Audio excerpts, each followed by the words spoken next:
कशेडी घाटामध्ये उभ्या कापलेल्या डोंगरातून मातीचे ढिगारे कोसळण्यास जाळीचा प्रतिबंध। मुंबई गोवा राष्ट्रीय महामार्गावरील कशेडी घाटामध्ये उभ्या कापलेल्या डोंगरातून लाल मातीचे ढिगारे कोसळण्यास प्रतिबंध करण्यासाठी गॅल्व्हनाइज्ड स्टील जाळ्या बसवण्यात आल्या आहेत। त्यामुळे घाटातील वाहतूक अचानक दरडी कोसळून ठप्प होणार नाही असा तात्पुरता दिलासा मिळाला आहे। कशेडी घाटामध्ये 2005 पासून दरडी कोसळण्याचं सातत्य कायम आहे। 3 वर्षापूर्वी एका फार्म हाऊसकडे जाण्यासाठी चोळई येथील डोंगरावर रस्ता तयार केल्यानंतर डोंगरातून लाल मातीचा ढिगारा दरडीसह महामार्ग व्यापून दरडीकडील बाजूच्या लोकवस्तीतील घरांना धोका निर्माण झाला होता। चौपदरीकरणाचं काम सुरू असताना महामार्गालगतचे डोंगर उभे कापण्यात आल्यामुळे अनेक ठिकाणी दरडी कोसळण्याच्या घटना झाल्या।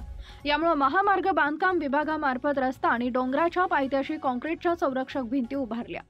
20 ते 35 फूट उंच उभ्या कापलेल्या डोंगरातून सुटणारे दगड आणि लाल मातीचे ढिगारे साधारणपणे 3 ते 9 फूट उंचीच्या या काँक्रीटच्या संरक्षक भिंतीमुळे महामार्गावर कोसळण्यास प्रतिबंध होतो नसल्यानं काँक्रीटच्या संरक्षक भिंती निरुपयोगी ठरून वाहतुकीला असलेल्या दरडींचा धोका कायम राहिला असल्याचं स्पष्ट झालं।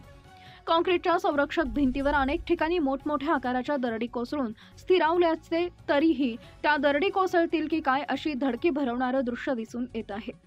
मुंबई गोवा राष्ट्रीय महामार्गावरील कशेडी घाटातील चोळई व धामणदेवी भोगाव या दरडग्रस्त क्षेत्रावर महामार्ग बांधकाम विभागामार्फत उभ्या कापलेल्या डोंगरातून कोसळू पाहणाऱ्या धोकादायक दरडीवर सुरक्षिततेचा उपाय म्हणून गॅल्व्हनाइज्ड स्टीलच्या 30 ते 35 फूट उंच जाळ्या टाकण्यात येत आहेत।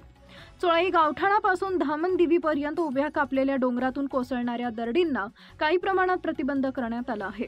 दरडग्रस्त भागात धोकादायक दरडींवर गॅल्व्हनाइज्ड स्टीलच्या जाळीचं सुरक्षा कवच टाकण्यात येत असल्यानं वाहन चालक व प्रवासी जनतेला तात्पुरता दिलासा मिळाला असला तरी डोंगरातून महाकाय दरडी अथवा लाल मातीचे ढिगारे मोठ्या प्रमाणात कोसळल्यास गॅल्व्हनाइज्ड स्टीलच्या जाळ्या तकलादू उपाययोजना ठरणार आहेत।